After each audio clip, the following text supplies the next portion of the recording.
श्री वेदव्यासाय नमः। हरि ओम। देवं नारायणं नत्वा सर्वदोषविवर्जितं परिपूर्णं गुरुंश्चान् गीतार्थं वक्ष्यामि लेशतः। समस्तगुणसम्पूर्णं सर्वदोषविवर्जितं नारायणं नमस्कृत्य गीता तात्पर्यमुच्यते। इंदिरावदनाम्भोज राजहंसाय विष्णवे अमन्दानन्दसन्दोह सुन्दराकृतये नमः।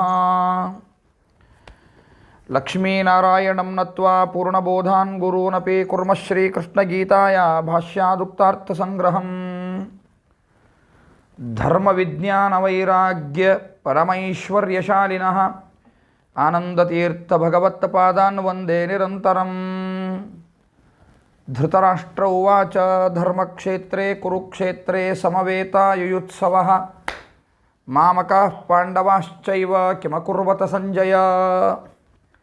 श्रीभगवानुवाच नासतो विद्यते भावो नाभावो विद्यते सतः उभयोरपि दृष्टोऽन्तः त्वनयोस्तत्त्वदर्शिभिः। ಎರಡನೇ ಅಧ್ಯಾಯದ 16ನೇ ಶ್ಲೋಕದ ಅರ್ಥವನ್ನು ನಿನ್ನೆ ದಿವಸ ನೋಡಿದ್ವಿ. ಇವತ್ತು ಭಾಷ್ಯ ಮತ್ತು ತಾತ್ಪರ್ಯವನ್ನು ನೋಡುವಂತಹ ಒಂದು ಪ್ರಯತ್ನವನ್ನು ಮಾಡೋಣ. ಇಲ್ಲಿ ಭಾಷ್ಯ ಮೊದಲು ನಿತ್ಯ ಆತ್ಮೇತ್ಯುಕ್ತಂ ಕಿಂ ಆತ್ಮೈವ ನಿತ್ಯಃ ಅಹೋಸ್ವಿತ್ ಅನ್ಯಪಿ ಅನ್ಯದಪಿ ತತ್ ಕಿಂ ಇತ್ಯಾಹ ನಾಸತ ಇತಿ. ಅಂದರೆ ಹಿಂದಿನ ಶ್ಲೋಕಗಳಲ್ಲಿ ಆತ್ಮನಿತ್ಯ ಎಂಬುದಾಗಿ ಪ್ರತಿಪಾದನೆಯನ್ನು ಮಾಡಿದರು. ದೇಹ ಏನಾದರೂ ಅನಿತ್ಯ, ಆತ್ಮ ಹೆಂಗಿದ್ರೂ ನಿತ್ಯ, ಅದಕ್ಕೆ ಶೋಕ ಪಡಬೇಕಾದ ಪ್ರಸಂಗ ಇಲ್ಲ ಅಂತ ಹೇಳುವಾಗ ಆತ್ಮನಿತ್ಯ ಅಂತ ಹೇಳಿದರು. ಸರಿ, ಇಲ್ಲಿ ಪ್ರಶ್ನೆ ಏನು ಅಂದರೆ, ನಿತ್ಯನಾಗಿರ್ತಕ್ಕಂತಹ ಪದಾರ್ಥ ಆತ್ಮ ಒಂದೇ ಇದೆಯೋ ಅಥವಾ ಬೇರೆ ಪದಾರ್ಥಗಳು ನಿತ್ಯವಾಗಿದ್ದು ಇವೆಯೋ ಅಂತ ಪ್ರಶ್ನೆ. ಈಗ ಏನು ಪ್ರಶ್ನೆ? ಕೇವಲ ಆತ್ಮ ಮಾತ್ರ ನಿತ್ಯವಾಗಿದೆಯಾ ಅಥವಾ ನಿತ್ಯವಾಗಿರ್ತಕ್ಕಂತಹ ಪದಾರ್ಥಗಳು ಆತ್ಮನಂತೆ ಇನ್ನೂ ಬೇರೆ ಬೇರೆ ಪದಾರ್ಥಗಳು ಇವೆಯಾ ಅಂತ ಪ್ರಶ್ನೆ. ನಿತ್ಯ ಆತ್ಮ ಇತ್ಯುಕ್ತಂ, ಹಿಂದಿನ ಪ್ರಸಂಗದಲ್ಲಿ ಆತ್ಮನಿತ್ಯ ಅಂತ ಹೇಳಿದ್ದಾಯಿತು. ಕಿಂ ಆತ್ಮೈವ ನಿತ್ಯ, ಏನು ಕೇವಲ ಆತ್ಮ ಮಾತ್ರ ನಿತ್ಯವೋ ಅಥವಾ ಅಹೋಸ್ವಿತ್ ಅನ್ಯದಪಿ ಆತ್ಮನಂತೆ ಬೇರೆಯಾದವುಗಳು ನಿತ್ಯವಾದವುಗಳಾಗಿವೆಯೋ ಅಂತ ಪ್ರಶ್ನೆ. ಅದಕ್ಕೆ ಉತ್ತರ ಕೇವಲ ಆತ್ಮ ಒಬ್ಬನೇ ನಿತ್ಯನಲ್ಲ, ಆತ್ಮನಂತೆ ಬೇರೆ ಬೇರೆ ಪದಾರ್ಥಗಳು ಕೂಡ ನಿತ್ಯವಾಗಿವೆ ಅಂತ ಉತ್ತರ. ಅದಕ್ಕೆ ಅನ್ಯದಪಿ ಅಂತ ಹೇಳಿದರು ಶ್ರೀಮದಾಚಾರ್ಯರು. ಪ್ರಶ್ನೆ ನೋಡ್ರಿ ಎಷ್ಟು ಚಂದ, ಶ್ರೀಮದಾಚಾರ್ಯರ ಮಾತು ಅಂದ್ರೆ ಇಷ್ಟು ಚಂದ, ಎಷ್ಟು ಪ್ರಶ್ನೆ ಎಷ್ಟು ಚಂದ ಹಾಕ್ತಾರೆ, ಉತ್ತರ ಎಷ್ಟು ಚಂದ ಕೊಡ್ತಾರೆ. ಬಹುಶಃ ಈ CBSE ಸಿಲೆಬಸ್ ಒಳಗೆ ಮಾಡಿರ್ತಾರೆ ನೋಡ್ರಿ, ಅದನ್ನು ಆನ್ಸರ್ ಇನ್ ವರ್ಡ್ಸ್ ಅಂತ. ಅಲ್ಲ, ಆನ್ಸರ್ ಇನ್ ಸೆಂಟೆನ್ಸ್ ಅಂತ ಇರುವುದಿಲ್ಲ, ಆನ್ಸರ್ ಇನ್ ವರ್ಡ್ಸ್ ಅಂತ ಇರ್ತಾವೆ. ಹಂಗಿಲ್ಲೇ ಶ್ರೀಮದಾಚಾರ್ಯರು ಆನ್ಸರ್ ಇನ್ ವರ್ಡ್ಸು ಅಲ್ಲ, ವರ್ಡ್, ಆನ್ಸರ್ ಇನ್ ವರ್ಡ್ ಅಷ್ಟೇ ನೋಡಿರಿ ಎಷ್ಟು ಸುಂದರವಾಗಿ ಕೊಡ್ತಾರೆ ಶ್ರೀಮದಾಚಾರ್ಯರು. ಕಿಂ ಆತ್ಮೈವ ನಿತ್ಯ ಅಹೋಸ್ವಿತ್ ಅನ್ಯದಪಿ, ಇದು ಪ್ರಶ್ನೆ. ಏನಪ್ಪ, ಆತ್ಮ ಒಂದೇ ನಿತ್ಯನೋ ಅಥವಾ ಆತ್ಮದಂತೆ ಬೇರೆ ಪದಾರ್ಥಗಳು ಕೂಡ ನಿತ್ಯವಾದವುಗಳಿವೆಯೋ ಅಂತ ಪ್ರಶ್ನೆ. ಅದಕ್ಕೆ ಉತ್ತರ ಅನ್ಯದಪಿ, ಬೇರೆಯೂ ಇವೆ. ಅಂದರೆ ಆತ್ಮನಂತೆ ಬೇರೆ ಪದಾರ್ಥಗಳು ಕೂಡ ನಿತ್ಯ ಇವೆ. ತತ್ಕಿಂ ಇತ್ಯಾಹ ನಾಸತ ಇತಿ. ಹಾಗಾದರೆ ನಿತ್ಯವಾಗಿರ್ತಕ್ಕಂತಹ ಆ ಬೇರೆ ಬೇರೆ ಪದಾರ್ಥಗಳು ಯಾವುವು ಅನ್ನುವಂತಹ ಪ್ರಶ್ನೆಗೆ ಇಲ್ಲಿ ಶ್ರೀಕೃಷ್ಣ ಪರಮಾತ್ಮ ನಾಸತೋ ಎನ್ನುವಂತಹ ಶ್ಲೋಕದಿಂದ ಉತ್ತರ ಹೇಳ್ತಾ ಇದ್ದಾನೆ ಅಂತ. ಏನು ಹಾಗಾದರೆ ನಾಸತೋ ವಿದ್ಯತೆ ಭಾವೋ ಅನ್ನುವಂತಹ ಶ್ಲೋಕದ ನಿನ್ನೆ ಪದಚ್ಛೇದ ಅರ್ಥವನ್ನು ನಿನ್ನೆ ಪಾಠದಲ್ಲಿ ನೋಡಿದ್ದೇವೆ. ಅದರ ಸಾರಾಂಶವನ್ನು ನೋಡೋದಾದರೆ, ದುಷ್ಟವಾಗಿರ್ತಕ್ಕಂತಹ ಕರ್ಮದಿಂದ ನಮಗೆ ಸುಖ ಹೇಗೆ ದೊರಕುವುದಿಲ್ಲ, ಹಾಗೆ ಸತ್ಕರ್ಮಗಳಿಂದ ದುಃಖವೂ ಕೂಡ ಬರೋದಿಲ್ಲ. ಇವೆರಡರ ವಿಷಯದಲ್ಲಿ ನಿರ್ಣಯವನ್ನು ಜ್ಞಾನಿಗಳು ಪ್ರಮಾಣ ಅಂಥೇಳಿ ತಿಳಿದುಕೊಂಡಿದ್ದಾರೆ. ಈ ಎರಡೂ ವಿಷಯಗಳಲ್ಲಿಯೂ ನಿರ್ಣಯವನ್ನು ನೀಡತಕ್ಕಂತಹ ಒಂದು ಪರಂಪರಾ ಉಪದೇಶ ಅದು. ಆ ಪರಂಪರಾಗತವಾಗಿರ್ತಕ್ಕಂತಹ ಉಪದೇಶ ಏನಿದೆ ಅದನ್ನು ಪ್ರಮಾಣ ಎಂಬುದಾಗಿ ಜ್ಞಾನಿಗಳು ನಿಶ್ಚಯ ಮಾಡಿದ್ದಾರೆ ಅಂತ. ಇಲ್ಲಿ ಹಾಗಾದರೆ ಇಲ್ಲಿ ಯಾವ ಪದಾರ್ಥಗಳು ಪರಮಾತ್ಮನಂತೆ ಅಥವಾ ಆತ್ಮನಂತೆ ನಿತ್ಯವಾಗಿವೆ ಅನ್ನೋದಕ್ಕೆ ಹೊಂದುವಂತೆ ಇನ್ನೊಂದು ರೀತಿಯಾದ ಶ್ಲೋಕದ ಅರ್ಥ ಇದೆ ಇಲ್ಲಿ. ಹೇಗೆ ಅಂದರೆ, ಈ ಜಗತ್ ಕಾರಣವಾಗಿರ್ತಕ್ಕಂತಹ ಮೂಲ ಪ್ರಕೃತಿ ಏನಿದೆ, ಇದು ಅನಿತ್ಯ ಪದಾರ್ಥಗಳಿಗಿರುವಂತೆ ಉತ್ಪತ್ತಿಗೆ ಮೊದಲು, ಉತ್ಪತ್ತಿಯ ನಾಶ, ಆ ನಾಶದ ನಂತರವೂ ಕೂಡ ಅಭಾವ ಅನ್ನೋದಿಲ್ಲ ಅಂತರ್ಥ. ಇನ್ನೊಂದು ಅರ್ಥ ಇದಕ್ಕೆ, ಈ ಶ್ಲೋಕಕ್ಕೆ. ಇದು ಸಾಮಾನ್ಯವಾಗಿ ನಿನ್ನೆ ಇದು ಸಹ ಪಾಠದಲ್ಲಿ ಹೇಳಿದ್ದರ್ಥ. ಅಂದರೆ ದುಷ್ಕರ್ಮಗಳಿಂದ ಸುಖ ದೊರಕುವುದಿಲ್ಲ, ಸತ್ಕರ್ಮಗಳಿಂದ ದುಃಖ ಎಂದೂ ದೊರಕುವುದಿಲ್ಲ ಅಂತನ್ನೋದೇನಿದೆ, ಇವೆರಡರ ವಿಷಯಗಳಲ್ಲಿ ಪರಂಪರಾನುಗತವಾಗಿ ಜ್ಞಾನಿಗಳ ಉಪದೇಶ ಏನಿದೆ ಅದನ್ನು ಪ್ರಮಾಣ ಅಂತ ಒಪ್ತಾರೆ ಅಂತನ್ನೋದೇನಿದೆ, ಇದನ್ನು ಅತ್ಯಂತ ಸಾಮಾನ್ಯವಾಗಿ ಬೀಲ್ನೋಟದ ಭಗವದ್ಗೀತೆಯ ಅರ್ಥ ಏನು ಕಾಣುತ್ತದೆ ಆ ಅರ್ಥವನ್ನು ನೋಡಿದ್ದು. ಶ್ರೀಕೃಷ್ಣ ಪರಮಾತ್ಮ ಇನ್ನೊಂದು ರಹಸ್ಯವಾದ ವಿಚಾರವನ್ನು ಇಟ್ಟುಕೊಂಡಿದ್ದಾನೆ ಇಲ್ಲಿ. ಏನು ಅಂದರೆ, ಜಗತ್ತಿಗೆ ಕಾರಣವಾಗಿರ್ತಕ್ಕಂತಹ ಮೂಲ ಪ್ರಕೃತಿ ಏನಿದೆ, ಈ ಮೂಲ ಪ್ರಕೃತಿಗೆ ಅನಿತ್ಯ ಪದಾರ್ಥಗಳು ಹೇಗಿರ್ತಾವೋ ಹಾಗೆ ಉತ್ಪತ್ತಿಯ ಪ್ರಾರಂಭದಲ್ಲಿ, ಅಂದರೆ ಉತ್ಪತ್ತಿಯಾಗುವುದರ ಮೊದಲು, ಅನಂತರದಲ್ಲಿ ನಾಶ ಏನಾಗ್ತದೋ ನಾಶದ ನಂತರವೂ ಕೂಡ ಅಭಾವ ಅಂತನ್ನೋದೇನಿದೆ ಅದು ಇಲ್ಲ. ಅದೇ ರೀತಿಯಾಗಿ ಪರಮಾತ್ಮನಿಗೂ ಕೂಡ ಅಭಾವ ಇಲ್ಲ. ಅಂದರೆ ಪರಮಾತ್ಮನಿಗೂ ಅಭಾವ ಇಲ್ಲ, ಅಂದರೆ ಆತ್ಮನೂ ನಿತ್ಯನಾಗಿದ್ದಾನೆ. ಆತ್ಮನಂತೆ ಜಗತ್ತಿಗೆ ಕಾರಣವಾಗಿರ್ತಕ್ಕಂತಹ ಮೂಲ ಪ್ರಕೃತಿಗೆ ಅನಿತ್ಯ ಪದಾರ್ಥಗಳಿರುವಂತೆ ನಿತ್ಯ ಪದಾರ್ಥಗಳು ಇವೆ ಅಂತ ಹೇಳಿದಂತೆ ಆಯಿತು. ಸೇಮ್, ಎರಡಕ್ಕೂ ಅರ್ಥ ಒಂದೇನೇ. ಈಗ ಮುಂದಿಂದು ಏನು, ಎರಡೂ ವಿಷಯಗಳಲ್ಲಿ ನಿರ್ಣಾಯಕವಾಗಿರ್ತಕ್ಕಂತಹ ಉಪದೇಶದ ಪರಂಪರೆ ಏನಿದೆ ಅದನ್ನು ಪ್ರಮಾಣ ಅಂಥೇಳಿ ಜ್ಞಾನಿಗಳು ಕಂಡುಕೊಂಡಿದ್ದಾರೆ ಅನ್ನೋದೇನಿದೆ, ಇದು ಸಮಾನವಾಗಿರ್ತಕ್ಕಂತಹ ಅರ್ಥ. ಸರಿ, ಹಾಗಾದರೆ ಬೇರೆ ಪದಾರ್ಥಗಳು ಇವೆ ಅಂತ ಹೇಳಿದ್ರಲ್ಲ, ಯಾವ್ಯಾವ ಪದಾರ್ಥಗಳಿವೆ ಅಂತ ಪ್ರಶ್ನೆ. ಅದಕ್ಕೆ ಶ್ರೀಮದಾಚಾರ್ಯರು ಇಷ್ಟು ಒಂದು ಪದದೊಳಗೆ ಉತ್ತರ ಹೇಳಿದ ಶ್ರೀಮದಾಚಾರ್ಯರು ಇನ್ನು ಯಾವ್ಯಾವು ಅಂತ ಹೇಳಬೇಕಾದ್ರೆ ತಮ್ಮ ಮಾತಿನಿಂದ ಹೇಳಲಾರದೇನೆ ವಿಷ್ಣು ಪುರಾಣದಲ್ಲಿ ಭಗವಂತ ಏನು ಹೇಳಿದ್ದಾನೋ ಆ ವಿಚಾರವನ್ನು ನಮಗೆ ನಿರೂಪಣೆಯನ್ನು ಮಾಡಿಕೊಡ್ತಾ ಇದ್ದಾರೆ ನೋಡಿ. ವಿಷ್ಣು ಪುರಾಣದ ವಿಚಾರವನ್ನು ನಮಗೆ ಉಲ್ಲೇಖ ಮಾಡಿ ಕೊಡ್ತಾರೆ. ಏನು, ಅಸತಃ ಕಾರಣಸ್ಯ ಸತೋ ಬ್ರಹ್ಮಣಶ್ಚ ಅಭಾವೋ ನ ವಿದ್ಯತೆ ಪ್ರಕೃತಿ ಪುರುಷಶ್ಚೈವ ನಿತ್ಯೌ ಕಾಲಶ್ಚ ಸತ್ತಮ ಇತಿ ವಚನಾತ್ ಶ್ರೀ ವಿಷ್ಣು ಪುರಾಣೇ. ಅಂದರೆ ಏನಂತರ್ಥ ಅಂದರೆ, ಅಸತಃ ಕಾರಣಸ್ಯ ಸತಃ ಬ್ರಹ್ಮಣಶ್ಚ ಅಭಾವ ನ ವಿದ್ಯತೆ. ಅಸತಃ ಕಾರಣಸ್ಯ, ಅಸತಃ ಅಂದರೆ ಕಾರಣಸ್ಯ ಅಂತರ್ಥ, ಕಾರಣವಾಗಿರ್ತಕ್ಕಂತಹ ಜಡ ಪ್ರಕೃತಿಗೆ ಅಂತರ್ಥ. ಅಸತಃ ಅನ್ನುವಂತಹ ಶಬ್ದಕ್ಕೆ ಅರ್ಥ ಏನು ಅಂದರೆ ಕಾರಣವಾಗಿರ್ತಕ್ಕಂತಹ ಜಡ ಪ್ರಕೃತಿಗೆ. ನೋಡಿ, ಅಸತಃ ಶಬ್ದದ ಅರ್ಥ ಕಾರಣಸ್ಯ, ಕಾರಣವಾಗಿರ್ತಕ್ಕಂತಹ ಜಡ ಪ್ರಕೃತಿಗೆ. ಸತಃ ಎಂದರೆ ಸತ ಅಂದರೆ ಪರಬ್ರಹ್ಮನಿಗೆ, ಬ್ರಹ್ಮನಿಗೆ. ಅಭಾವ ನ ವಿದ್ಯತೆ, ಅಭಾವವು ಹೇಳಲ್ಪಟ್ಟಿಲ್ಲ.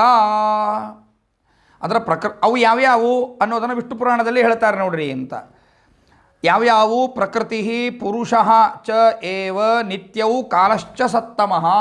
ಪ್ರಕೃತಿ, ಪುರುಷ, ಇನ್ನು ಸಕಲ ಶಬ್ದವಾಚ್ಯನಾಗಿರ್ತಕ್ಕಂತಹ ಭಗವಂತ ಮತ್ತು ಕಾಲ, ಇವು ಯಾವಾಗಲೂ ಕೂಡ ನಿತ್ಯ ಅಂತ ಹೇಳ್ದಂಗಾಯ್ತು. ಹಾಗಾದರೆ ಆತ್ಮ ಒಬ್ಬನೇ ನಿತ್ಯನಲ್ಲ, ಆತ್ಮ ಒಬ್ಬನೇ ನಿತ್ಯನಲ್ಲ ಅಂತ ಹೇಳ್ದಂಗಾಯ್ತು ಈಗ ವಿಷ್ಣು ಪುರಾಣ. ಯಾವ್ಯಾವುದನ್ನು ನಿತ್ಯ ಅಂತ ಹೇಳ್ದಂಗಾಯ್ತು ಈಗ. ಒಂದು ಪ್ರಕೃತಿ, ಇನ್ನೊಂದು ಪುರುಷ, ಅನಂತರದಲ್ಲಿ ಶಬ್ದ ಪ್ರತಿಪಾದಿತನಾಗಿರ್ತಕ್ಕಂತಹ ಭಗವಂತ, ನಾಲ್ಕನೆಯದಾಗಿ ಕಾಲ. ಇವೂ ಕೂಡ ಏನು ಅಂತ ಹೇಳ್ದಂಗಾಯಿತು, ನಿತ್ಯ ಅಂತ ಹೇಳ್ದಂಗಾಯಿತು. ಎಲ್ಲಿ ಹೇಳಿದ್ದಾರೆ? ವಿಷ್ಣು ಪುರಾಣದಲ್ಲಿ ಹೇಳಿದ್ದಾರೆ.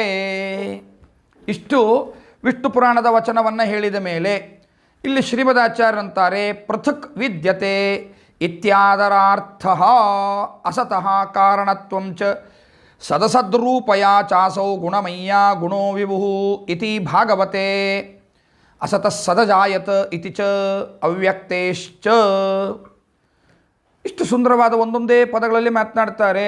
ಪ್ರಾಯಶಃ ನಮಗೆ ಟೀಕಾಕೃತ್ಪಾದರ ರಾಘವೇಂದ್ರ ಗುರು ಸಾರ್ವಭೌಮರ ಇದಕ್ಕೆ ಟೀಕಾ ಟಿಪ್ಪಣಿಗಳಿಲ್ಲದೆ ಹೋದರೆ ಶ್ರೀಮದಾಚಾರ್ಯ ಹಿಂಗೆ ಯಾಕೆ ಮಾತಾಡ್ತಾರೆ ಎಂದು ಗೊತ್ತೇ ಆಗುವುದಿಲ್ಲ.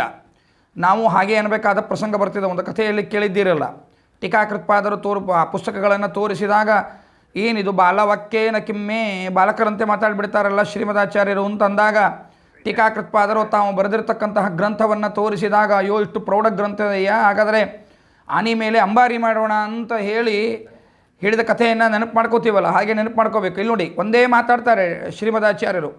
ಇಷ್ಟು ಅಂದರೆ ಯಾವ್ಯಾವುದು ಪ್ರಕೃತಿ, ಪುರುಷ, ಕಾಲ ಇವು ನಿತ್ಯವಾಗಿವೆ, ಅಂದರೆ ಸಕಲ ಶಬ್ದಗಳಿಂದ ವಾಚ್ಯನಾಗಿರ್ತಕ್ಕಂತಹ ಭಗವಂತ ಇವರು ನಿತ್ಯರಾಗಿದ್ದಾರೆ ಅಂತ ಹೇಳಿದ್ರಲ್ಲ, ಹೇಳಿದ ಮೇಲೆ ಅಂತಾರೆ ಪೃಥಕ್, ಇಷ್ಟೇ ಅಂತಾರೆ ಶ್ರೀಮದಾಚಾರ್ಯರು. ಏನದು ಪೃಥಕ್ ಅಂದರೆ ಪ್ರತ್ಯೇಕ ಅಂತ ಇಷ್ಟೇ ಅರ್ಥ. ಏನು ಪ್ರತ್ಯೇಕ ನೋಡಿ, ಪ್ರಶ್ನೆ ಉಳಿತದೆ ನಮಗೆ. ವ್ಯಾಖ್ಯಾನಕಾರರ ವ್ಯಾಖ್ಯಾನ ಇರದೇ ಹೋದರೆ ನಮಗೆ ಅರ್ಥ ಆಗುವುದಿಲ್ಲ. ಸರಿ, ಏನದು ಪೃಥಕ್ ಅಂದರೆ ಹೇಳ್ತಾರೆ ನೋಡ್ರಿ, ಅದರ ಅರ್ಥ ಏನು ಅಂದರೆ ಇಲ್ಲಿ ಪ್ರಕೃತಿ ಮತ್ತು ಪರಮಾತ್ಮನಿಗೆ ಅಭಾವ ಇಲ್ಲ ಅಂತ ಒಂದೇ ವಾಕ್ಯವನ್ನು ಹೇಳಿದರೆ ಸಾಕಾಗಿತ್ತು. ಪೃಥಕ್ ಪ್ರತ್ಯೇಕವಾಗಿ ಯಾಕೆ ಹೇಳಿದ್ರಿ ಇಲ್ಲಿ?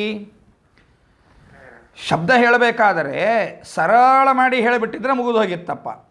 ಇವೆಲ್ಲವೂ ಅನಾದಿಯಾಗಿವೆ ಅಂತನ್ನೋದನ್ನು ತೊಗೊಂಡು ಹೇಳಿಬಿಟ್ಟಿದ್ರೆ ಮುಗಿದು ಹೋಗಿತ್ತು. ಇವಕ್ಕೆ ಅಭಾವ ಇಲ್ಲ ಅಂತ ಹೇಳಿ ಆಗಿಬಿಟ್ಟಿದ್ರೆ ಮುಗಿದು ಹೋಗಿತ್ತು. ಪ್ರಕೃತಿಗೆ ಅಭಾವ ಇಲ್ಲ, ಪರಬ್ರಹ್ಮನಿಗೆ ಅಭಾವ ಇಲ್ಲ, ಹೀಗೆ ಅದಕ್ಕೆ ಅಭಾವ ಇಲ್ಲ, ಇದಕ್ಕೆ ಅಭಾವ ಇಲ್ಲ, ಇದಕ್ಕೆ ಅಭಾವ ಇಲ್ಲ, ಹೀಗೆ ಹೇಳುವುದರ ಔಚಿತ್ಯೇನು?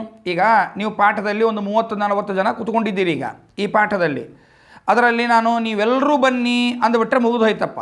ಅದೆಲ್ಲ ಬಿಟ್ಟು ಸೊಂಡೂರವರೇ ನೀವು ಬನ್ನಿ, ವಾಮನ್ ರಾಯರೇ ನೀವು ಬನ್ನಿ, ಕುಲಕರ್ಣಿಯವರೇ ನೀವು ಬನ್ನಿ, ಮತ್ತು ವಿ ಪಿ ಜಾಗೀರ್ದಾರವರೇ ನೀವು ಬನ್ನಿ, ನಾಗನ್ ಬಾಬು ಅವರೇ ನೀವು ಬನ್ನಿ, ಹೀಗೆ ಒಬ್ಬೊಬ್ಬರನ್ನೇ ಬನ್ನಿ ಅಂತ ಕರೆಯೋದಕ್ಕಿಂತ, ಇಷ್ಟು ಶ್ರಮ ಪಡುವುದಕ್ಕಿಂತ, ಒಬ್ಬೊಬ್ಬರನ್ನೇ ಬನ್ನಿ ಅಂತ ಕರೆಯೋದಕ್ಕಿಂತ ಇಲ್ಲಿ ಕುಳಿತ ನೀವೆಲ್ಲರೂ ಬನ್ನಿ ಅಂದುಬಿಟ್ಟಿದ್ರೆ ಮುಗಿದೋಗಿತ್ತಲ್ಲ. ಇಷ್ಟು ಸರಳ ಹೇಳಬೇಕಾಗಿರ್ತಕ್ಕಂಥ ವಿಷಯವನ್ನು ಹೀಗೇಕೆ ಸಪರೇಟಾಗಿ ಹೇಳಿದರು ಅಂತ ಅಭಿಪ್ರಾಯ. ಅದು ಆ ಪ್ರಶ್ನೆ ಪೃಥಕ್ ಅನ್ನೋದಕ್ಕೆ ಹಾಗರ್ಥ. ಅದು ಪ್ರತ್ಯೇಕವಾಗಿ ಈ ಪ್ರಕೃತಿಗೆ ಅಭಾವ ಇಲ್ಲ, ಈ ಬ್ರಹ್ಮನಿಗೆ ಅಭಾವ ಇಲ್ಲ ಅಂತ 2-3 ವಾಕ್ಯಗಳಿಂದ ಪ್ರಕೃತಿ ಮತ್ತು ಪುರುಷರಿಗೆ ಪ್ರತ್ಯೇಕವಾಗಿ ಅಭಾವವನ್ನು ಯಾಕೆ ನಿರಾಕರಣೆ ಮಾಡಿದ್ದು? ಅನಾದಿಯಾಗಿರ್ತಕ್ಕಂತಹ ಯಾವ ವಸ್ತುವಿಗೂ ನಾಶ ಇಲ್ಲ ಅಂತನ್ನುವ ಅಭಿಪ್ರಾಯವನ್ನು ತಿಳಿಸುವುದಕ್ಕಾಗಿ ಅಂತರ್ಥ. ಅದನ್ನೇ ವಿದ್ಯತೆ ಇತಿ ಆದರಾರ್ಥ. ಅಂದರೆ ಏನಾಗಬೇಕಾಗಿದೆ ಅಲ್ಲಿ ಅಂದರೆ ಪೃಥಕ್ಕಾಗಿ ಪ್ರತ್ಯೇಕವಾಗಿ ಹೇಳಿದುದರ ಉದ್ದೇಶ ಏನಿದೆ ಅಂದರೆ ಆದರ ಹೆಚ್ಚಿದೆ ಅಲ್ಲಿ ಅಂತರ್ಥ. ಎಲ್ಲರೂ ಬನ್ನಿ ಅಂದರೆ ಕಾಮನ್, ಬೇಕಂದವರು ಬರ್ತಾರೆ, ಬೇಡಂದವ್ರು ಬಿಡ್ತೀರಿ, ಹೌದಲ್ಲ? ನಾಳೆ ನಮ್ಮ ಮನೆಯಲ್ಲಿ ಊಟ ಇದೆ, ಎಲ್ಲರೂ ಬನ್ನಿ ಅಂತಿಷ್ಟು ನಾನು ಹೇಳಿದರೆ ನಿಮಗೇನು ಫೀಲಿಂಗ್ ಬರುತ್ತೆ? ಕಾಮನ್ನಾಗಿ ಹೇಳಿದ್ದಾರೆ, ಪಾಪ ಆಚಾರ್ಯ ಏನು ಸಮಸ್ಯೆ ಇದೆಯೋ ಏನೋ, ಬಹುಶಃ ಭಾಳ ಜನರು ಅವರಿಗೆ ಮಾಡಲಿಕ್ಕಾಗಲಿಕ್ಕಿಲ್ಲ, ಕರೋನಾ ಅಂತ ಹೆದರಿದ್ದಾರೋ ಅಥವಾ ಆರ್ಥಿಕ ಸಮಸ್ಯೆಯೋ ಏನೋ ಇರ್ಬೋದು, ಸುಮ್ಮನೆ ಹೋಗಿ ನಾವು ಯಾಕೆ ತೊಂದರೆ ಮಾಡೋದಪ್ಪ, ಬೇಡ ಮನೆಯಲ್ಲಿ ಇದ್ದುಬಿಡೋಣ ಅಂತ ಭಾವನೆ ಬರ್ತದೆ. ಅದೆಲ್ಲ ಬಿಟ್ಟು ನಾನು ಒಬ್ಬೊಬ್ಬರದೇ ಇಂಡಿವಿಜುವಲ್ ಹೆಸರು ತೊಗೊಂಡು ಹೇಳಿದರೆ ಆಗ ಯಾವ ಫೀಲಿಂಗ್ ಬರುತ್ತೆ ನಿಮಗೆ? ಓ ಪಾಪ ನಮ್ಮ ಹೆಸರು ಇಂಡಿವಿಜುವಲಾಗಿ ತೊಗೊಂಡು ಹೇಳಿದ್ದಾರೆ, ಅದಕ್ಕೋಸ್ಕರ ನಾವು ಹೋಗಲೇಬೇಕು ಅಂತ ಯೋಚನೆ ಬರುತ್ತಾಗ. ಹಾಗೇ ಅದು ಸುಮ್ಮನೆ ಇದು ಒಂದು ಲೌಕಿಕವಾಗಿ ಕೊಟ್ಟಿರ್ತಕ್ಕಂತಹ ಉದಾಹರಣೆ. ಹಾಗೇ ಯಾವಾಗಲೂ ಪ್ರತ್ಯೇಕವಾಗಿ ಹೇಳಿದಾಗ ಅದಕ್ಕೆ ಏನಿರುತ್ತದೆ? ಸ್ಪಷ್ಟವಾದ ಅಭಿಪ್ರಾಯ ಇರುತ್ತದೆ. ಆ ಸ್ಪಷ್ಟ ಅಭಿಪ್ರಾಯವನ್ನು ತಿಳಿಸಿಕೊಡಬೇಕು ಎನ್ನುವಂತಹ ಕಾರಣದಿಂದ ಹಾಗೆ ಪ್ರತ್ಯೇಕವಾಗಿ ಹೇಳಿದ್ದು ಅಂತ. ಸರಿ, ಈಗ ಮತ್ತೆ ಹೇಳ್ತಾರೆ ಶ್ರೀಮದಾಚಾರ್ಯರು, ಅಸತಃ ಕಾರಣತ್ವಂಚ ಸದಸದ್ರೂಪಯ ಚಾಸೌ ಗುಣಮಯ್ಯ ಗುಣೋ ವಿಭು ಇತಿ ಭಾಗವತೆ ಅಸತಃ ಸದಜಾಯತ ಇತಿ ಚ ಅವ್ಯಕ್ತೇಶ್ಚ. ಸತ್ ಎನ್ನುವಂತಹ ಶಬ್ದಕ್ಕೆ ಬ್ರಹ್ಮ ಅಂತ ಅರ್ಥ ಬೇಕು. ಅಸತ್ ಎನ್ನುವಂತಹ ಶಬ್ದಕ್ಕೆ ಕಾರಣವಾಗಿರ್ತಕ್ಕಂತಹ ಪ್ರಕೃತಿ ಅಂತ ಅರ್ಥ ಬೇಕು. ಇದು ಎಲ್ಲಿದೆ ಅಂತ ಪ್ರಶ್ನೆ. ಈಗ ಶ್ರೀಮದಾಚಾರ್ಯರು ಹೇಳಿರ್ತಕ್ಕಂತಹ ಈ ಅರ್ಥ ಏನಿದೆ, ಈ ಅರ್ಥಕ್ಕೆ ಆ ಶಬ್ದಗಳಿಗೆ ಇರುವ ಆ ಅರ್ಥಕ್ಕೆ ಒಂದು ಪ್ರಮಾಣ ಕೊಡಬೇಕು ತಾನೆ. ಹೀಗೆ ಈ ಶಬ್ದಕ್ಕೆ ಈ ಅರ್ಥ ಅಂತ ಹೇಳಿಬಿಟ್ರೆ, ಬಸ್ಸು ಅಂದಾಗ ವಿಮಾನ ಎಂಬುದಾಗಿ ಕರೆಯುತ್ತಾರೆ ಅಂತ ನಾ ಹೇಳ್ತೇನೆ ಅಂದ್ಬಿಟ್ರೆ ಆಯ್ತೇನು? ಬಸ್ ಅಂದರೆ ವಿಮಾನ ಅಂತ ಎಲ್ಲಿ ಕರೆದಿದ್ದಾರೆ, ಯಾವ ಪುಸ್ತಕಗಳಲ್ಲಿದೆ ಅಂತ ಹೇಳಬೇಕಾಗತ್ತೆ. ಹೇಳದೆ ಹೋದರೆ ನನ್ನ ಮಾತು ಅಪ್ರಮಾಣವಾಗುತ್ತೆ. ಹಾಗೆ ಯಾರು ಪ್ರಮಾಣವನ್ನು ಕೊಡಲಿಕ್ಕಾಗುವುದಿಲ್ಲ, ಆ ವಾಕ್ಯ ಅಪ್ರಮಾಣ ಅಂತಾಗಿ ಅದು ಗ್ರಾಹ್ಯ ಅಂತಾಗುವುದಿಲ್ಲ. ನೋಡಿ, ಶ್ರೀಮದಾಚಾರ್ಯರು ಪ್ರತಿ ಮಾತುಗಳಿಗೆ ಪ್ರಮಾಣಗಳನ್ನು ಕೊಡ್ತಾರೆ, ಅದು ಅವರ ಶ್ರೇಷ್ಠತೆ. ಒಂದು ಪದದಲ್ಲಿ ತಮ್ಮ ಮಾತುಗಳು ಬಹಳ ಕಡಿಮೆ ರಿಸರ್ವ್ ಆಗಿ ಮಾತಾಡ್ತಾರೆ ಶ್ರೀಮದಾಚಾರ್ಯರು. ಎಷ್ಟೋ ಅಷ್ಟೇ ಮಾತನಾಡ್ತಾರೆ, ಹೆಚ್ಚಿನ ಮಾತನಾಡುವುದಿಲ್ಲ. ಎಷ್ಟೋ ಅಷ್ಟೇ ರಿಸರ್ವ್ ಆಗಿ ಮಾತನಾಡ್ತಾರೆ. ಆ ಆಡಿದ ಪ್ರತಿ ಮಾತುಗಳಿಗೂ ಕೂಡ ಪ್ರಮಾಣವನ್ನು ಕೊಡ್ತಾರೆ. ಹಿಂದೆ ಯಾವ್ಯಾವು ನಿತ್ಯ ಅಂತ ಹೇಳುವಾಗ ವಿಷ್ಣು ಪುರಾಣದ ಮಾತನ್ನು ಕೋಟ್ ಮಾಡಿದರು. ಈಗ ಭಾಗವತದ ಶ್ಲೋಕವನ್ನು, ವೇದಗಳ ಮಾತನ್ನು ಕೋಟ್ ಮಾಡಿ ಸಮರ್ಥನೆ ಮಾಡ್ತಾರೆ ಶ್ರೀಮದಾಚಾರ್ಯರು. ಏನು ಹಾಗಾದರೆ, ಅಸತ್ಯ ಎನ್ನುವಂತಹ ಶಬ್ದಕ್ಕೆ ಕಾರಣವಾಗಿರ್ತಕ್ಕಂತಹ ಪ್ರಕೃತಿ ಅಂತ ಅರ್ಥ ಮಾಡಬೇಕು. ಸತ್ಯ ಎನ್ನುವಂತಹ ಶಬ್ದಕ್ಕೆ ಬ್ರಹ್ಮ ಅಂತ ಅರ್ಥ ಮಾಡಬೇಕು. ಈ ಶ್ಲೋಕಕ್ಕೆ ಹಾಗೆ ಅರ್ಥ ಮಾಡಿದ್ವಿ ಈಗ ಎರಡನೇ ವಿಧದಲ್ಲಿ ನೋಡುವಾಗ.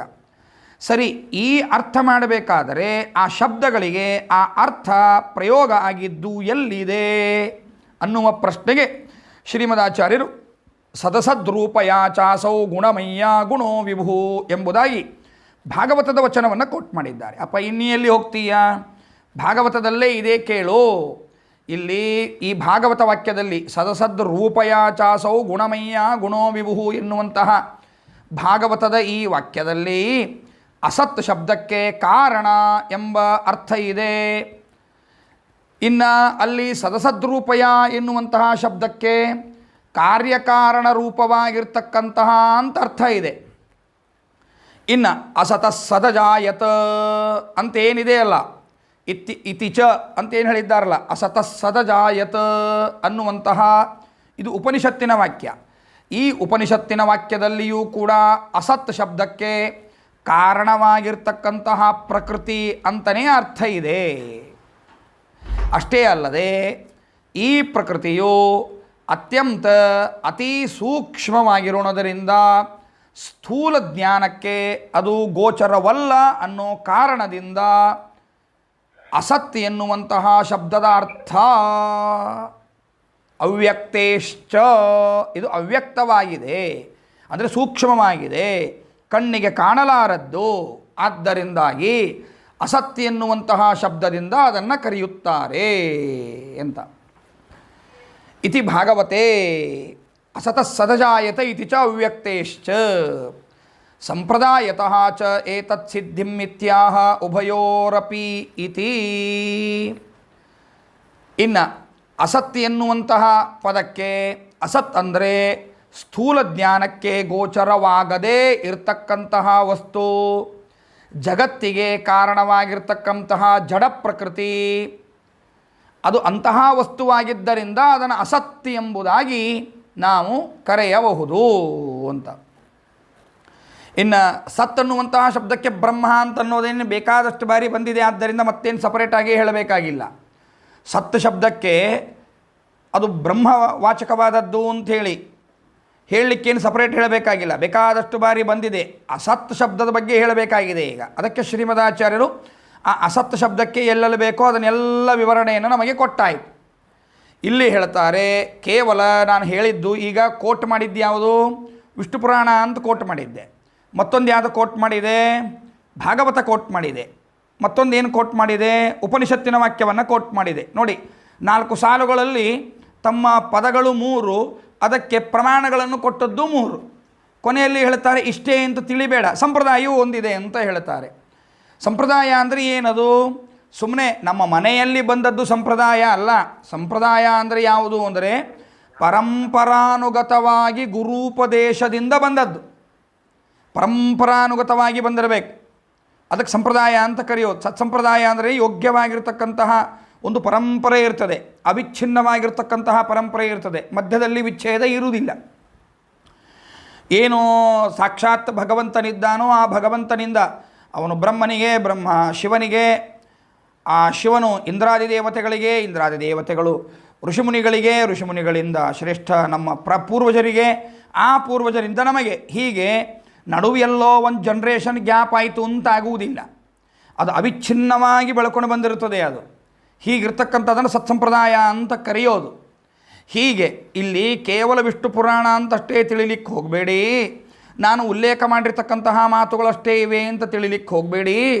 ಪರಂಪರಾನುಗತವಾಗಿರ್ತಕ್ಕಂತಹ ಗುರೂಪದೇಶದಿಂದಲೂ ಕೂಡ ಇವರೆಲ್ಲರೂ ಕೂಡ ಯಾರ್ಯಾರು, ಪ್ರಕೃತಿ, ಪುರುಷ, ಸಕಲ ಶಬ್ದ ಪ್ರತಿಪಾದಿತನಾದ ಭಗವಂತ, ಕಾಲ, ಇವು ನಿತ್ಯ ಅಂಥೇಳಿ ಹೇಳಿಕೊಂಡು ಬಂದಿರತಕ್ಕಂತಹ ಸಂಪ್ರದಾಯವೂ ಇದೆ. ಆದ್ದರಿಂದ ಉಭಯೋರಪಿ ಎನ್ನುವಂತಹ ಗೀತಾವಾಕ್ಯಕ್ಕೆ ಹೀಗೆ ಅರ್ಥ. ಇನ್ನು ಭಗವದ್ಗೀತೆಯಲ್ಲಿ ಅಂತ ಅಂತಿದೆಯಲ್ಲ, ಉಭಯೋರಪಿ ದೃಷ್ಟೋ ಅಂತಹ ಅಂತಿದೆ ನೋಡಿ. ಇಲ್ಲಿ ಪದಚ್ಛೇದ ಮಾಡುವಾಗ ನಿನ್ನೆ ನೋಡಿದ್ದೇವೆ. ಉಭಯೋ ಅಪಿ ದೃಷ್ಟ ಅಂತಹ ಅಂತಿದೆ. ಈ ಅಂತಹ ಅಂದರೆ ಏನಂತರ್ಥ? ಕೊನೆ ಅಂತರ್ಥ ಅಲ್ಲ. ಪ್ರಾಯಶಃ ಅಂತ ಎನ್ನುವಂಥ ಶಬ್ದಕ್ಕೆ ಕೊನೆ ಅಂತ ಅರ್ಥ ಮಾಡ್ತೇವೆ. ಇಲ್ಲಿ ಕೊನೆ ಅಂತ ಅರ್ಥ ಅಲ್ಲ, ನಿರ್ಣಯ ಎಂಬುದಾಗಿ ಅರ್ಥ. ಅಂತೋ ನಿರ್ಣಯ. ಅಂತ ಎನ್ನುವಂತಹ ಶಬ್ದಕ್ಕೆ ಏನು ಅರ್ಥ? ನಿರ್ಣಯ ಎಂಬುದಾಗಿ ಅರ್ಥ ಅಂತ. ಇಷ್ಟು ಶ್ರೀಮದಾನಂದ ತೀರ್ಥ ಭಗವತ್ಪಾದಾಚಾರ್ಯರು ಭಾಷ್ಯದಲ್ಲಿ ನಮಗೆ ವಿವರಣೆಯನ್ನು ಕೊಟ್ಟರು. ಆದರೆ ಇದಷ್ಟೇ ವಿವರಣೆ ನಮ್ಮಂತಹ ಪಾಮರರಿಗೆ ಆ ಶಬ್ದಗಳಲ್ಲಿ ಅಡಗಿರುವ ಇನ್ನೂ ರಹಸ್ಯಾತ್ಮಕವಾಗಿರ್ತಕ್ಕಂತಹ ಅರ್ಥಗಳು ನಮಗಾಗುವುದಿಲ್ಲ. ಅದಕ್ಕೆ ಶಿಷ್ಯರ ಪ್ರಾರ್ಥನೆಯಂತೆ ಏನು ತಾತ್ಪರ್ಯವನ್ನು ಶ್ರೀಮದಾಚಾರ್ಯರು ಬರೆದರು, ಈ ತಾತ್ಪರ್ಯದಲ್ಲಿ ಈ ಶ್ಲೋಕಕ್ಕೆ ಅತ್ಯಂತ ಸುಂದರವಾದ ವಿಸ್ತಾರವಾದ ವಿವರಣೆಯನ್ನು ಶ್ರೀಮದಾಚಾರ್ಯರು ತಾತ್ಪರ್ಯದಲ್ಲಿ ಕೊಡ್ತಾರೆ. ಏನು ಹಾಗಾದರೆ ತಾತ್ಪರ್ಯವನ್ನು ತೆಗಿರಿ. ಗೀತಾ ತಾತ್ಪರ್ಯ ಈಗ ಬಹಳ ಸುಂದರವಾದ ಮಾತುಗಳು. ಶ್ರೀಮದಾಚಾರ್ಯರಲ್ಲಿ ಎಲ್ಲ ವಿಚಾರಗಳನ್ನು ವಿಮರ್ಶೆ ಮಾಡಿ ಪೂರ್ವಪ್ರಸಕ್ತವಾಗಿರ್ತಕ್ಕಂತಹ ಬೇರೆ ಬೇರೆ ಬೇರೆ ಬೇರೆ ವಿಚಾರಗಳು ಏನೇನಿವೆ, ಈ ಶ್ಲೋಕಕ್ಕೆ ಯಾರ್ಯಾರು ಹೇಗೆ ಅರ್ಥಗಳನ್ನು ಹೇಳ್ತಾರೆ, ಆ ಅರ್ಥಗಳು ಎಷ್ಟು ಸರಿ ಇದೆ, ಅದು ಎಷ್ಟು ಸರಿ ಇಲ್ಲ ಅಂದರೆ ಯಾಕೆ ಸರಿ ಇಲ್ಲ ಅನ್ನುವಂತಹ ವಿಚಾರಗಳನ್ನು ಇನ್ನು ಸಮರ್ಥನೆ ಮಾಡ್ತಾ ಹೋಗ್ತಾರೆ ಶ್ರೀಮದಾಚಾರ್ಯರು. ವಿಮರ್ಶೆ ಮಾಡ್ತಾರೆ ಈ ತಾತ್ಪರ್ಯದಲ್ಲಿ. ಭಾಷ್ಯದಲ್ಲಿ ಈ ಶ್ಲೋಕದ ಒಟ್ಟು ಅಭಿಪ್ರಾಯ ಇಷ್ಟಿದೆ ಅಂತ ಹೇಳಿಬಿಟ್ರು. ಇನ್ನು ತಾತ್ಪರ್ಯದಲ್ಲಿ ಇದಕ್ಕೆ ಹೀಗೆ ಬೇರೆ ಬೇರೆ ರೀತಿಯಾದ ಬೇರೆ ದೃಷ್ಟಿಕೋನಗಳಿಂದ ಹೀಗೆ ಅರ್ಥ ಮಾಡ್ತಾರೆ. ಆ ಅರ್ಥದಲ್ಲಿ ಯಾವ ಅಂಶಗಳು ಸರಿ ಇವೆ, ಆ ಅರ್ಥದಲ್ಲಿ ಯಾವ ಅಂಶಗಳು ಸರಿ ಇಲ್ಲ, ಸರಿ ಇವೆ ಅಂದರೆ ಯಾಕೆ ಸರಿ ಇವೆ, ಸರಿ ಇಲ್ಲ ಅಂದರೆ ಯಾಕೆ ಸರಿ ಇಲ್ಲ ಅನ್ನೋದನ್ನು ಕಾರಣವಾಗಿ ಸಕಾರಣವಾಗಿ ನಮಗೆ ಕೊಟ್ಟು ಸಪ್ರಮಾಣವಾಗಿ ನಮಗೆ ಕೊಟ್ಟು ಆ ವಿಚಾರಗಳನ್ನು ಮಂಡನೆ ಮಾಡ್ತಾರೆ. ಇದು ತಾತ್ಪರ್ಯದ ಒಂದು ವೈಶಿಷ್ಟ್ಯ. ಸರಿ, ಹಾಗಾದರೆ ತಾತ್ಪರ್ಯವನ್ನು ನೋಡೋಣ. ನಚ ಯುದ್ಧಾತ್ ಪರಲೋಕ ದುಃಖಂ ಇತಿ ಶೋಕಃ ಅಸತ್ಕರ್ಮಣಃ ಸಕಾಶಾತ್ ಭಾವೋ ನಾಸ್ತಿ ಸತ್ಕರ್ಮಣಃ ಸಕಾಶಾತ್ ಅಭಾವೋ ನಾಸ್ತಿ ಇತಿ ನಿಯತತ್ವಾತ್. ಈಗ ಮೊದಲನೇ ಸಾಮಾನ್ಯ ಅರ್ಥ ನೋಡಿದ್ವಲ್ಲ ನಾವು, ಏನು ಅಂಥೇಳಿ, ದುಷ್ಕರ್ಮದಿಂದ ಸುಖ ಹೇಗೆ ಸಿಗೋದಿಲ್ವೋ ಹಾಗೆ ಸತ್ಕರ್ಮಗಳಿಂದ ನಮಗೆ ದುಃಖವೂ ಕೂಡ ಬರೋದಿಲ್ಲ ಅಂತ ನೋಡಿದ್ವಿ. ಒಂದು ಜನರಲ್ ಅರ್ಥವನ್ನು ನೋಡಿದ್ವಿ. ಅದಕ್ಕೆ ಅಭಿಪ್ರಾಯ ಏನು ಅನ್ನೋದನ್ನು ಶ್ರೀಮದಾಚಾರ್ಯರಲ್ಲಿ ತಾತ್ಪರ್ಯವನ್ನು ಕೊಡ್ತಾ ಇದ್ದಾರೆ. ಯುದ್ಧಾತ್ ಯುದ್ಧ ಮಾಡುವುದರ ದೆಸೆಯಿಂದ ಪರಲೋಕ ದುಃಖಂ ಇತಿ ಪರಲೋಕದಲ್ಲಿ ದುಃಖ ಆಗ್ತದೆ ಎನ್ನುವಂತಹ ಕಾರಣದಿಂದ ಏನು ಶೋಕ ಉಂಟಾಗ್ತದೆ, ಆ ಶೋಕವು ನಚ, ಹಾಗೆ ಶೋಕವನ್ನು ಮಾಡಲಿಕ್ಕೆ ಹೋಗಬೇಡ. ಯುದ್ಧ ಮಾಡೋದ್ರಿಂದ ಎಷ್ಟೋ ಜನ ಸಾಯ್ತಾರೆ, ದೈಹಿಕವಾದ ಹಿಂಸೆಯಾಗತ್ತೆ ಅಂತ ಒಂದು ಮಾತಾಡಿದ್ದ ಅರ್ಜುನ, ನೆನಪಿದೆಯಾ? ಅವನ ಶೋಕವನ್ನು ಹೇಳುವಾಗ ನೋಡಿ, ನಾವು ಮರೆತು ಬಿಟ್ಟಿದ್ದೇವೆ, ಆದರೆ ಶ್ರೀಕೃಷ್ಣ ಪರಮಾತ್ಮ ಮರೆತಿಲ್ಲ. ಅವನು ಶ್ರೀಕೃಷ್ಣ ಪರಮಾತ್ಮ ಮರಿಲಾರದೆ ಅದನ್ನು ಉತ್ತರವನ್ನು ಹೇಳಿದ್ದಾನೆ ಅಂತ ಉತ್ತರ ಹೇಳುವ ಜವಾಬ್ದಾರಿ ಹೊತ್ತ ಶ್ರೀಮದಾಚಾರ್ಯರು ಮರೆತಿಲ್ಲ. ಅರ್ಥ ಆಯ್ತಲ್ಲ? ನಮಗೆ ಮರೆತು ಹೋಗಿದೆ. ಈಗ ಆ ಮಾತು ಅವತ್ತೇನಾಡಿದ್ದ ಅದನ್ನು ಮರೆತು ಹೋಗಿದೆ. ಅರ್ಜುನ ಏನಾಡಿದ್ದ ಅವತ್ತವನು ದುಃಖ ಆಗಲಿಕ್ಕೆ ಕಾರಣ ಹೇಳುವಾಗ ಎರಡು ಕಾರಣಗಳನ್ನು ಕೊಟ್ಟಿದ್ದ. ಅದರಲ್ಲಿ ಒಂದು ಕಾರಣ ಏನಿತ್ತು, ಯಾರನ್ನ ಪೂಜ್ಯರು ಹಿರಿಯರು ನಮಗೆ ಪ್ರೀತಿಪಾತ್ರರು ಅಂತ ತಿಳಿದಿದ್ದೇವೆ, ಅವರಿಗೆ ನಮ್ಮದೇ ಆಗಿರ್ತಕ್ಕಂತಹ ಅಸ್ತ್ರಶಸ್ತ್ರಾದಿಗಳಿಂದ ಹಿಂಸೆ ಮಾಡಿದಾಗ ಆ ನೋವು ನನಗಾಗತ್ತೆ ಅಂತ ವಿಷಾದವನ್ನು ವ್ಯಕ್ತಪಡಿಸಿದ್ದಾಗ, ಹಾಗಾದರೆ ಅವರಿಗೆ ನೋವು ಪಡಿಸಿದ್ದಕ್ಕೆ ನನಗೆ ದುಃಖ ಆಗೋದು ಒತ್ತಟ್ಟಿಗೆ ಇರಲಿ, ಪರಲೋಕದಲ್ಲಿ ನರಕ ಆಗತ್ತಲ್ಲ. ಹಿರಿಯರನ್ನು ಘಾಸಿಗೊಳಿಸಿದಾಗ ನೋವಾಗತ್ತೆ. ಅನೇಕ ಜೀವಿಗಳು, ಕೇವಲ ಭೀಷ್ಮ ದ್ರೋಣಾದಿಗಳಷ್ಟೇ ಅಲ್ಲ, ಅನೇಕ ಜೀವಿಗಳಿದ್ದಾರೆ. ಆ ಎಲ್ಲ ಜೀವಿಗಳಿಗೂ ಕೂಡ ನಾವು ಹಿಂಸೆಯನ್ನು ಮಾಡಿದ್ದಕ್ಕೆ, ಯುದ್ಧ ಅಂದರೆ ಹಿಂಸೆಯಲ್ಲೇನು? ಯುದ್ಧ ಅಂದರೆ ಎಲ್ಲರಿಗೂ ಒಂದೊಂದು ರೋಸ್ ಕೊಟ್ಟು ಬನ್ನಿ ಬನ್ನಿ ಅಂತ ಕರೆಯೋದಕ್ಕೆ ಯುದ್ಧ ಅಂತ ಕರೀತಾರೇನೋ? ಇಲ್ಲ. ಯುದ್ಧ ಅಂದರೆ ಬಿಲ್ಲು ಬಾಣ ಅಸ್ತ್ರಶಸ್ತ್ರಗಳಿಂದ ಘಾಸಿಗೊಳಿಸೋದು, ಅವರಿಗೆ ಹಿಂಸೆ ಮಾಡೋದು. ಹಾಗೆ ಹಿಂಸೆ ಮಾಡೋದರಿಂದ ಮತ್ತೆ ಪರಲೋಕದಲ್ಲಿ ದುಃಖ ಆಗ್ತದೆ ಅಂತನ್ನುವ ದುಃಖ ನಿನಗಿದ್ದರೆ, ಆ ದುಃಖ ಇತ್ತು ಅವನಿಗೆ, ಆ ದುಃಖ ನಿನಗಿದ್ದರೆ ಹಾಗೆ ದುಃಖವನ್ನು ಮಾಡಬೇಡಪ್ಪ ಅಂಥೇಳಿಕ್ಕಾಗಿ ಈ ಶ್ಲೋಕವನ್ನು ಹೇಳಿದ್ದಾನೆ ಪರಮಾತ್ಮ. ಹಾಗಾದರೆ ಈ ಶ್ಲೋಕದ ಒಟ್ಟಾರೆ ಅಭಿಪ್ರಾಯ ಏನು ಅಂದರೆ ಯುದ್ಧ ಪ್ರಸಂಗಕ್ಕನುಗುಣವಾಗಿ ಇರ್ತಕ್ಕಂಥ ಅರ್ಥ ಏನು? ಭಾರಿ ಸುಂದರವಾಗಿರ್ತಕ್ಕಂತಹ ಮಾತು. ಇದನ್ನು ಅಲ್ಲಲ್ಲಲ್ಲಿ ಬೋರ್ಡ್ ಹಚ್ಚಬೇಕು, ದೊಡ್ಡದಾಗಿ ಬೋರ್ಡ್ ಹಚ್ಚಬೇಕು. ಅಂದರೆ ಜನಗಳಿಗೆ ಜಾಗೃತಿ ಮೂಡಬೇಕು. ಅಂದಾಗ ಸಮಾಜ ಸ್ವಾಸ್ಥ್ಯದಿಂದ ಹೋಗ್ತದೆ. ಇಡೀ ಸಮಾಜಕ್ಕೆ ಶ್ರೀಮದಾಚಾರ್ಯರು ಹೇಳ್ತಾರೆ ಈ ಮಾತನ್ನು. ಯೂನಿವರ್ಸಲ್ ಆಗಿ ಒಂದು ಮಾತನ್ನು ಹೇಳ್ತಾರೆ. ಭಗವದ್ಗೀತೆಯ ಯೂನಿವರ್ಸಲ್ ಸಂದೇಶ ಇದು. ಏನು ಅಂದರೆ ಅಸತ್ಕರ್ಮಣ ಸಕಾಶಾತ್ ಭಾವೋ ನಾಸ್ತಿ, ಸತ್ಕರ್ಮಣ ಸಕಾಶಾತ್ ಅಭಾವೋ ನಾಸ್ತಿ ಇತಿ ನಿಯತತ್ವಾತ್. ಅಸತ್ಕರ್ಮಣ ದುಷ್ಟವಾಗಿರ್ತಕ್ಕಂತಹ ಕರ್ಮಗಳಿಂದ ಯಾವತ್ತೂ ಕೂಡ ಸುಖ ಇಲ್ಲವೇ ಇಲ್ಲ. ಅದೇ ರೀತಿಯಾಗಿ ಸತ್ಕರ್ಮಗಳಿಂದ ಎಂದೂ ದುಃಖ ಇಲ್ಲ ಅನ್ನೋದು ನಿಶ್ಚಯವಾಗಿದೆ. ಅಬ್ಬಾ, ಈ ಈ ಈ ಸಾಲು ಕಾಣ್ತಾ ಕಾಣ್ತಾ ಬೋರ್ಡ್ ಎಲ್ಲಲ್ಲಿ ಬೋರ್ಡ್ ಹಚ್ಚಿದ್ದು ನೋಡಿದಾಗ, ನಾನು ಕರ್ಮಗಳನ್ನು ಮಾಡ್ತಾ ಇರುವಾಗ ದುಷ್ಟ ಕರ್ಮಗಳನ್ನು ಮಾಡ್ತಾ ಇದ್ದರೆ ಆ ಬೋರ್ಡನ್ನು ನನಗೆ ಎಚ್ಚರಿಸುತ್ತೆ. ಅಯ್ಯೋ, ನಾನು ಕೆಟ್ಟ ಕರ್ಮಗಳನ್ನು ಮಾಡ್ತಾ ಇದ್ದೇನೆ, ಇದರಿಂದ ನನಗೆ ಒಳ್ಳೆಯದಾಗುವುದಿಲ್ಲ ಅಂತ. ಇನ್ನು ಒಳ್ಳೆಯ ಕರ್ಮಗಳನ್ನು ಮಾಡ್ತಾ ಇದ್ದಾಗ ಈ ಬೋರ್ಡನ್ನು ನೋಡಿದರೆ ಆಗ ನಾನು ಒಳ್ಳೆಯ ಕೆಲಸವನ್ನು ಮಾಡ್ತಾ ಇದ್ದೇನೆ, ನನಗೆ ಖಂಡಿತವಾಗಿಯೂ ಹಿತವಾಗ್ತದೆ ಅನ್ನುವ ಆತ್ಮವಿಶ್ವಾಸ ಮನಸ್ಸಿನೊಳಗೆ ಬರುತ್ತದೆ. ಅಪರಾಧಿಗಳಾಗಿದ್ದರೆ ಅಪರಾಧವನ್ನು ತಡೀತದೆ. ಸತ್ಕರ್ಮಗಳನ್ನು ಮಾಡ್ತಾ ಇದ್ದರೆ, ಒಳ್ಳೆಯ ಕೆಲಸಗಳನ್ನು ಮಾಡ್ತಾ ಇದ್ದರೆ ಉತ್ತೇಜನ ಕೊಡ್ತಕ್ಕಂತಹ ಮಾತು ಶ್ರೀಮದಾಚಾರ್ಯರ ಮಾತು. ನೋಡಿ ಎಷ್ಟು ಸುಂದರವಾಗಿರ್ತಕ್ಕಂತಹ ಮಾತು. ಅಸತ್ಕರ್ಮಣ ಸಕಾಶಾತ್ ಭಾವೋ ನಾಸ್ತಿ, ಸತ್ಕರ್ಮಣ ಸಕಾಶಾತ್ ಅಭಾವೋ ನಾಸ್ತಿ ಇತಿ ನಿಯತತ್ವಾತ್. ಅಸತ್ಕರ್ಮಗಳಿಂದ ಸುಖ ಎಂದಿಗೂ ಬರುವುದಿಲ್ಲ, ಹಾಗೆ ಸತ್ಕರ್ಮಗಳಿಂದ ಎಂದೂ ಕೂಡ ದುಃಖವಾಗುವುದಿಲ್ಲ, ಇದು ನಿಶ್ಚಯವಾಗಿದೆ ಅಂತ ರೀತಿ ನಿಯತತ್ವಾತ್. ನೋಡಿ ಅದನ್ನು ಅಗದಿ ಕರಾರುವಕ್ಕಾಗಿ ಹೇಳ್ತಾರೆ ಶ್ರೀಮದಾಚಾರ್ಯರು. ಇಷ್ಟು ಖಡಾಖಂಡಿತವಾಗಿ ಅಂತಾರಲ್ಲ, ಇದಮಿತ್ತಂ ಅಂತ ಹೇಳ್ತಾರಲ್ಲ, ಹಾಗೆ ಇದಮಿತ್ತಂ ಅಂತ ಹೇಳ್ತಾರೆ ಶ್ರೀಮದಾಚಾರ್ಯರು. ಕೆಟ್ಟ ಕೆಲಸಗಳನ್ನು ಮಾಡಬೇಡಿ, ಕೆಟ್ಟ ಕೆಲಸಗಳನ್ನು ಮಾಡಿದರೆ ಸುಖ ಆಗಲಿಕ್ಕೆ ಸಾಧ್ಯ ಇಲ್ಲ. ಒಳ್ಳೆಯ ಕೆಲಸಗಳನ್ನು ಮಾಡಿ, ಒಳ್ಳೆಯ ಕೆಲಸಗಳನ್ನು ಮಾಡಿದಾಗ ಖಂಡಿತವಾಗಿಯೂ ಸುಖವಾಗ್ತದೆ. ಇನ್ನು ಸದ್ಭಾವವಾಚನ ಶಬ್ದಾ ಸರ್ವೇ ತೇ ಸುಖವಾಚಕಾ, ಅಭಾವವಾಚನ ಶಬ್ದಾ ಸರ್ವೇ ತೇ ದುಃಖವಾಚಕಾ ಇತಿ ಶಬ್ದ ನಿರ್ಣಯೇ. ಇಲ್ಲಿ ಸತ ಅಸತ ಎನ್ನುವಂತಹ ಶಬ್ದಗಳಿಗೆ, ಅದೇ ರೀತಿಯಾಗಿ ಭಾವ ಅಭಾವ ಎನ್ನುವಂತಹ ಶಬ್ದಗಳಿಗೆ, ಸದ್ಭಾವ ಅಭಾವ ಅಂತ ಹೇಳುವ ಶಬ್ದಗಳಿಗೆ, ಹೀಗೆ ಸುಖ ದುಃಖಾದಿಗಳು ಅಂತನ್ನುವಂತಹ ಅರ್ಥ ಎಲ್ಲಿದೆ ಅಂದರೆ ಶಬ್ದ ನಿರ್ಣಯದಲ್ಲಿದೆ ಅಂತ ಶ್ರೀಮದಾಚಾರ್ಯರು ಪ್ರಮಾಣ. ನೋಡಿ, ತಮ್ಮದೊಂದು ಸೆಂಟೆನ್ಸಿನೊಳಗೆ ನಿರ್ಣಯವನ್ನು ಕೊಟ್ಟು ಮುಂದಿನ ಸಾಲೊಳಗೇನೆ ಶಬ್ದ ನಿರ್ಣಯ ಎನ್ನುವಂತಹ ಗ್ರಂಥದಲ್ಲಿರ್ತಕ್ಕಂತಹ ವಾಕ್ಯಗಳನ್ನು ಕೊಡ್ತಾರೆ. ಸದ್ಭಾವ ಅಂದರೆ ಇರುವಿಕೆ ಎನ್ನುವಂಥ ಅರ್ಥವನ್ನು ಹೇಳುವ ಶಬ್ದಗಳು ಅಂತೇನಿವೆ, ಆ ಎಲ್ಲ ಶಬ್ದಗಳು ಸುಖ ಎನ್ನುವಂತಹ ಅರ್ಥವನ್ನು ಹೇಳ್ತಾವೆ. ಅಭಾವ ಅಂದರೆ ಕೇವಲ ಇಲ್ಲ ಅಂತ ಹೇಳೋ ಅರ್ಥ ಅಷ್ಟೇ ಅಲ್ಲ, ಆ ಅರ್ಥವನ್ನು ಕೊಡುವ ಎಲ್ಲ ಶಬ್ದಗಳು ಕೂಡ ದುಃಖ ಎಂಬಂತಹ ಅರ್ಥವನ್ನು ಹೇಳ್ತಾವೆ. ಸದ್ಭಾವವಾಚಿನಃ ಶಬ್ದಾಃ ಸರ್ವೇ ತೇ ಸುಖವಾಚಕಾಃ.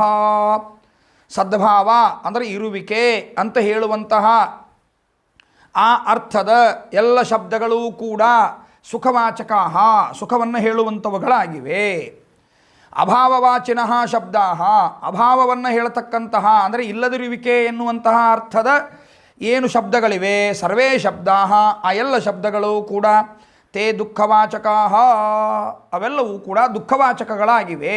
ಸರಿಯಾಯಿತೋ ಇಲ್ಲ? ಈಗ ಶಬ್ದ ನಿರ್ಣಯದ ವಾಕ್ಯವನ್ನು ಇಟ್ಕೊಂಡು ಹೋದಾಗ ಭಗವದ್ಗೀತೆಗೆ ಸರಿಯಾಗಿರ್ತಕ್ಕಂತಹ ಅರ್ಥ ಆಯ್ತಾ ಇಲ್ಲ? ನೋಡಿ, ಶ್ರೀಮದಾಚಾರ್ಯರು ಶಬ್ದ ನಿರ್ಣಯದ ವಾಕ್ಯವನ್ನು ಕೊಟ್ಟು ನಮಗೆ ಹೀಗೆ ಹೇಳ್ತಾ ಇದ್ದಾರೆ. ಸದ್ಭಾವೇ ಸಾಧುಭಾವೇ ಚ ಸದೀತ್ಯೇ ತತ್ಪ್ರಯುಜ್ಯತೆ ಪ್ರಶಸ್ತೆ ಕರ್ಮಣಿ ತಥಾ ಸತ್ಶಬ್ದ ಪಾರ್ಥಯುಜ್ಯತೆ ಇತಿ ವಕ್ಷಮಾಣತ್ವಾತ್. ಬೇರೆ ಕಡೆಯನ್ನು ತಿಳಿಬೇಡ್ರಪ್ಪ, ಇದೇ ವಿಚಾರವನ್ನು ಭಗವದ್ಗೀತೆಯಲ್ಲಿಯೇ ಮುಂದೆ ಶ್ರೀಕೃಷ್ಣ ಪರಮಾತ್ಮ ಹೇಳಲಿಕ್ಕಿದ್ದಾನೆ. ಏನೇನು? ಇರುವಿಕೆ, ಒಳ್ಳೆಯತನ, ಉತ್ತಮವಾಗಿರ್ತಕ್ಕಂತಹ ಕಾರ್ಯ, ಈ ಅರ್ಥಗಳಲ್ಲಿ ಸತ್ ಎನ್ನುವಂತಹ ಶಬ್ದವನ್ನು ಪ್ರಯೋಗಿಸಲ್ಪಡುತ್ತದೆ. ಸದ್ಭಾವೇ ಸಾಧುಭಾವೇ ಚ ಸದಿತ್ಯೇತ್ಯತ್ ಪ್ರಯುಜ್ಯತೆ ಪ್ರಶಸ್ತೆ ಕರ್ಮಣಿ ತಥಾ ಸಚ್ಛಬ್ದ ಪಾರ್ಥಯುಜ್ಯತೆ ಇತಿ ವಕ್ಷಮಾಣತ್ವಾತ್. ಭಗವದ್ಗೀತೆಯಲ್ಲಿಯೇ ಮುಂದೆ ಪರಮಾತ್ಮ ಹೇಳಲಿಕ್ಕಿದ್ದಾನೆ. ಇನ್ನು